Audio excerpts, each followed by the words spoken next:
Tinha 2 anos que eu namorava sério com o Nando, quando eu descobri que ele estava me traindo. E eu descobri ainda que ele estava tendo um caso com um carinha que trabalha no posto. Isso mesmo, com um cara. Mas, gente, pelo amor de Deus, não tem absolutamente nada a ver com sexualidade. Eu não tenho nada contra. O fato é que, seja com homem, seja com mulher, traição é traição e ponto final. E tem um porém também, o Nando, ele sempre foi o tipo de pessoa de julgar, ai, que eu não gosto, que é errado, de fazer piadinha, sabe, até meio machista. Então isso meio que me deixou assim de boca aberta por esse fato em si. Eu terminei, claro, como eu disse, traição é traição. E quando eu terminei, o Nando ele não aceitou, ele virou uma sarna no meu pé, falando assim que eu tinha que dar uma segunda chance pra ele, que todo mundo erra, todo mundo pode se arrepender e tem o direito de uma segunda chance. E eu falei pra ele que não, que comigo não tinha isso. Errou uma vez, vai errar sempre. Só que com isso, o Nando passou a levar para um outro lado da história. Ele fez um texto enorme falando assim pra mim que se ele tivesse me traído com uma mulher, talvez eu iria até pensar na possibilidade de perdoar ele, mas como eu descobri que era com um homem, eu não perdoava. Então meio que era uma forma de preconceito da minha parte. Mas, gente, eu sempre tive a minha consciência limpa que não tinha nada a ver com isso, sabe? Era simplesmente pelo fato da traição. Eu nunca contei pra ninguém, porque assim, apesar dele ter errado comigo, eu acho que isso era uma intimidade dele, né? Não cabia a mim tirar ninguém do armário. Só que um dia eu tava conversando com a minha amiga, tinha mais de 1 hora que a gente tava se falando pelo WhatsApp, e ela começou a entrar nesse assunto: amiga, por que vocês terminaram, né? Vocês sempre deram tão certo. E eu acabei contando pra ela que eu terminei porque eu descobri uma traição da parte dele, mas só contei isso, não contei que era com um homem. Passou uns dias, a minha amiga me mandou uma mensagem assim: amiga, fiquei sabendo de uma fofoquinha aí que eu tô de boca aberta, só que eu não acredito. E eu perguntei, né, qual fofoca?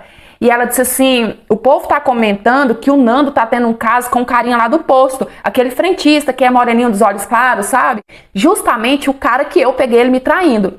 E aí na hora eu não quis confirmar, mas gente, essa minha amiga, ela é a minha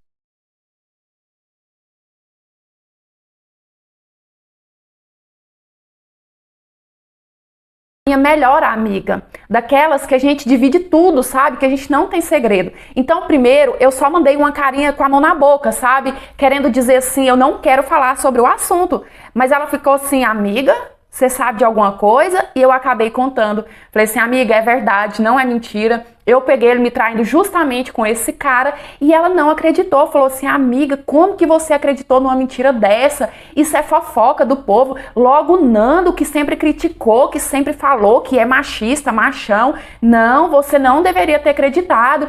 E eu insistindo, falando assim: amiga, eu peguei, não foi ninguém que me contou. E ela não acreditava de forma alguma. Foi aí que eu resolvi tirar print daquela mensagem que o Nando me mandou, onde ele assumia que realmente estava tendo um caso com aquele cara, e mandar pra minha amiga. Eu achei que eu tivesse mandado pra ela, né? Tirei print, mandei pra ela, deixei o meu celular pra lá e fui fazer as minhas unhas. Nisso eu fiquei, sei lá, uns 35, 40 minutos sem pegar no celular, porque eu tava fazendo a unha. Até que a minha amiga ligou e eu atendi. E ela estava desesperada no telefone: amiga, pelo amor de Deus, você colocou o print da sua conversa com o Nando no seu status do WhatsApp, apaga, o Nando vai te matar. Gente, nessa hora eu fiquei louca, eu não acreditava que eu tinha feito isso. Quando eu abri o meu WhatsApp, tava cheio de reação, sabe? O povo que conhecia a gente, vendo e reagindo àquela conversa, né? Reagindo ao Nando assumindo sim que tinha me traído com o homem, que tava tendo um caso com o homem. Imediatamente eu apaguei, eu fiquei desesperada, porque, sério, eu juro, em momento algum eu fiz isso de propósito, eu nunca pensei em vingar. O Nando, ele não tinha visto, mas também não demorou nada para ele ficar sabendo e me ligar, porque a irmã dele viu e provavelmente ela já ligou para ele contando, né?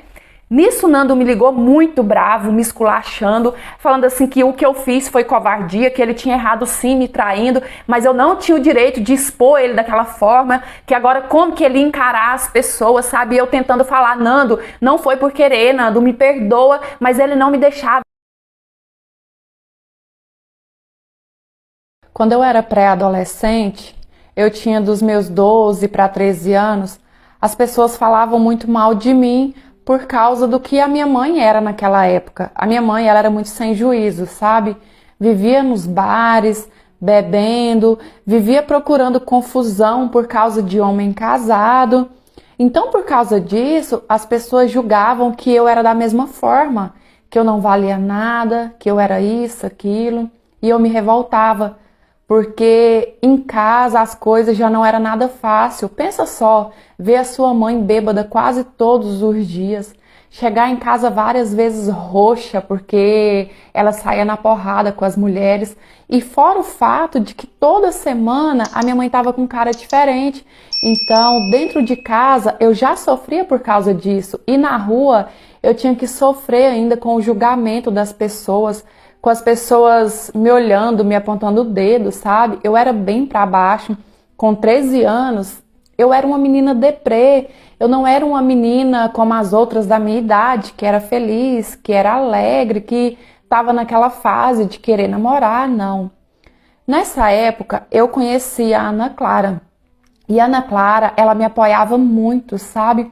Sempre que eu chegava na escola triste, angustiada, muitas das vezes até chorando, ela sempre tinha a palavra certa para poder me confortar. A Ana Clara, ela é da minha idade, ela era muito novinha naquela época também, mas ela era muito madura e muito sensata, sabe? Quem criava ela, quem criou ela, era a avó dela. E as duas eram evangélicas muitíssimo da igreja, sabe? Daquelas fiéis assim que não falta mesmo de jeito nenhum. Então, apesar de que eu não era da igreja, eu amava ouvir a Ana Clara falar de Deus para mim, sabe? Sempre que eu estava angustiada, que eu estava daquele jeito, ela vinha falar de Deus para mim e eu gostava, eu nunca recusei. Até que um dia ela percebeu isso, né, que eu gostava de ouvir, e ela me disse assim: Isabelle, quer ir na igreja hoje com a minha avó? E eu falei assim: ah, não, será que a sua avó vai gostar? A sua avó não vai achar bom não, né, eu ir com vocês? Porque eu sabia que todo mundo me julgava.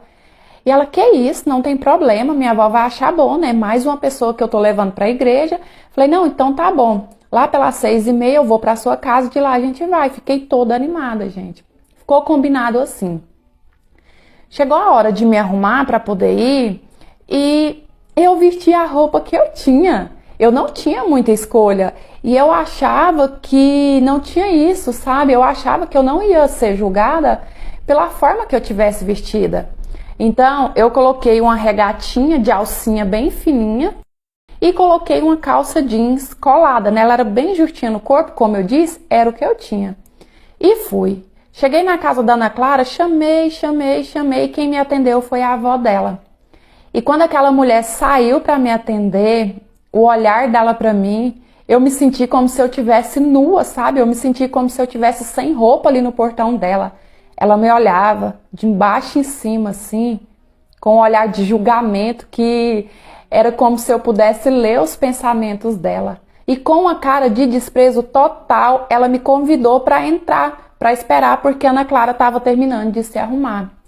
Nisso eu entrei toda sem jeito, né, porque eu já fui super mal recebida, sentei no sofá e fiquei esperando a Ana Clara.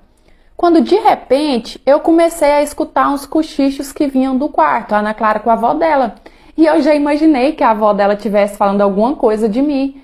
Então, curiosa demais, resolvi levantar, ir para a porta do quarto e colocar o meu ouvido na porta para tentar ouvir o que elas estavam falando.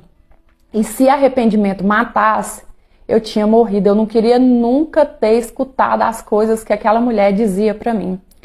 Ela falava assim para Ana Clara que ela estava com vergonha de chegar na igreja comigo vestido daquela forma, que eu estava vestida feita aquelas piriguete, e que todo mundo sabia quem eu era, sabia quem a minha mãe era, que provavelmente eu estava indo para a igreja só para passear e só tentando ir atrás de macho. E não para por aí, gente. Aquela senhora, ela disse coisas tão horríveis ao meu respeito que eu não tenho coragem de repetir aqui. Aquilo me doeu tanto, mais tanto, que eu virei as costas e fui embora para casa sem falar nada com a Ana Clara antes das duas sair daquele quarto. Quando eu cheguei na minha casa, para piorar tudo, a minha mãe estava super bêbada, sabe? E eu chorando, olhei para ela e falei assim: tudo isso é culpa sua, você que é culpada. Mas a minha mãe, ela estava tão bêbada, que ela nem sequer percebeu. Eu entrei pro meu quarto e eu me acabei em choro, me sentindo um nada, me sentindo ninguém, me sentindo um lixo, sabe? No outro dia eu cheguei na escola, né, com os olhos todo inchados de chorar. E a Ana Clara veio doida falar comigo, perguntando por que eu fui embora daquela forma. E eu não queria falar, até porque foi feio da minha parte, né, levantar e escutar a conversa das duas. Então, eu falei pra ela que eu tava arrependida, que eu não era menina de igreja. E ela falou assim: Isabelle, você ouviu as coisas que a minha avó tava falando de você, não ouviu? E eu balancei a cabeça que sim, eu não neguei. Ela falou assim: não aceita isso. O inimigo, ele age dessa forma. O inimigo, ele usa de diversas artimanhas para poder tirar as pessoas do inimigo, ele usa de diversas artimanhas para poder tirar as pessoas do caminho do bem.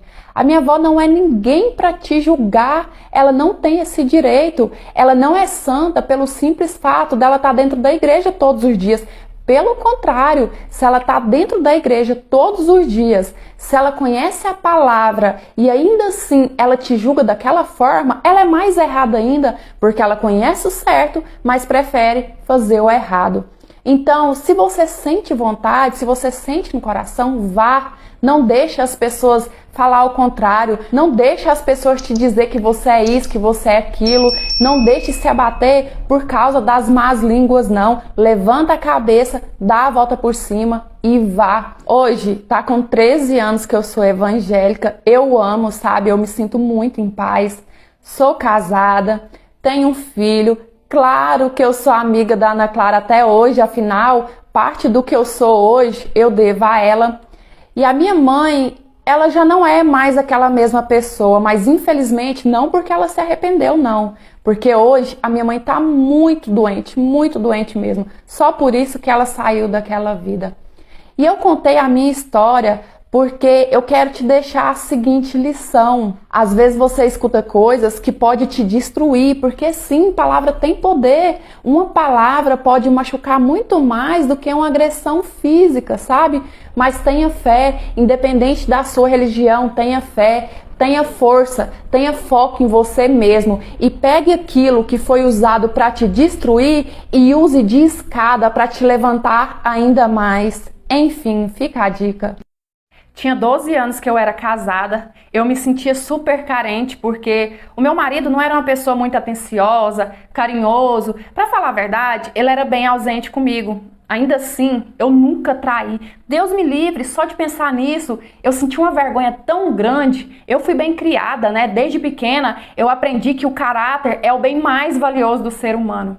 Mas tem um ditado que ele é bem certo: nem os dedos da mesma mão são iguais.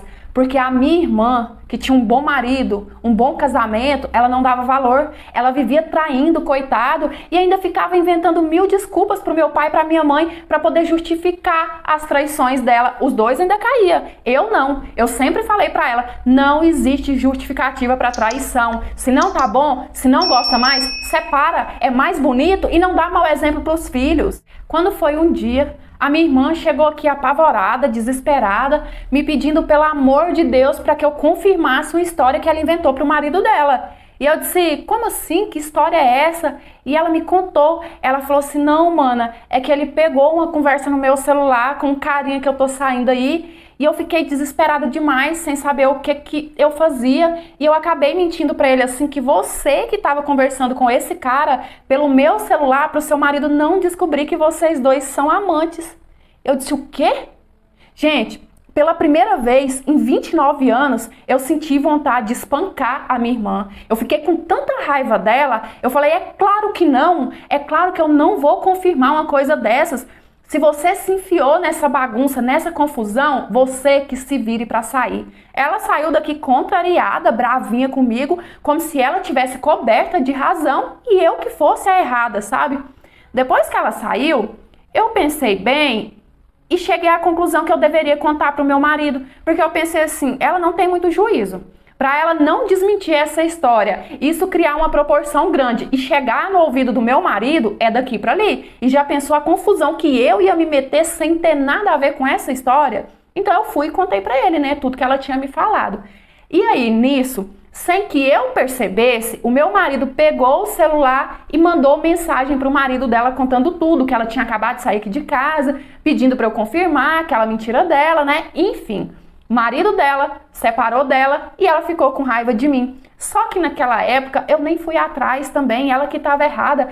Quem mandou ela me enfiar numa história sem me perguntar se podia, né? Me enfiou naquela confusão, então eu tinha o direito de me defender. O fato é que depois disso, mesmo sabendo que era mentira da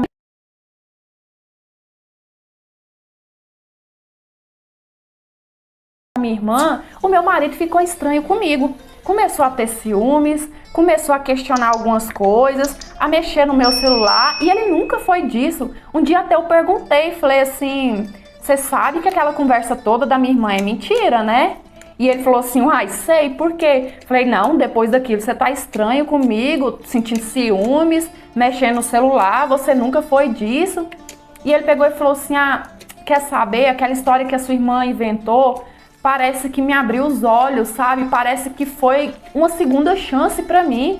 E eu não estava entendendo muito, falei, como assim? O que você tem a ver com essa confusão dela? E ele me disse assim, eu percebi que eu tenho sido meio ausente, que eu não tô te dando a atenção e o carinho que você merece. Eu não sei porquê, mas essa história da sua irmã, aquela mentira, me fez enxergar que se eu não mudar, eu vou acabar te perdendo. Eu não quero te perder, porque apesar de não parecer, eu te amo muito. E, gente, eu fiquei me segurando pra não chorar na frente dele, porque pensa só, depois de 12 anos de casados, meu marido estava ali na minha frente, assumindo as falhas dele como esposo.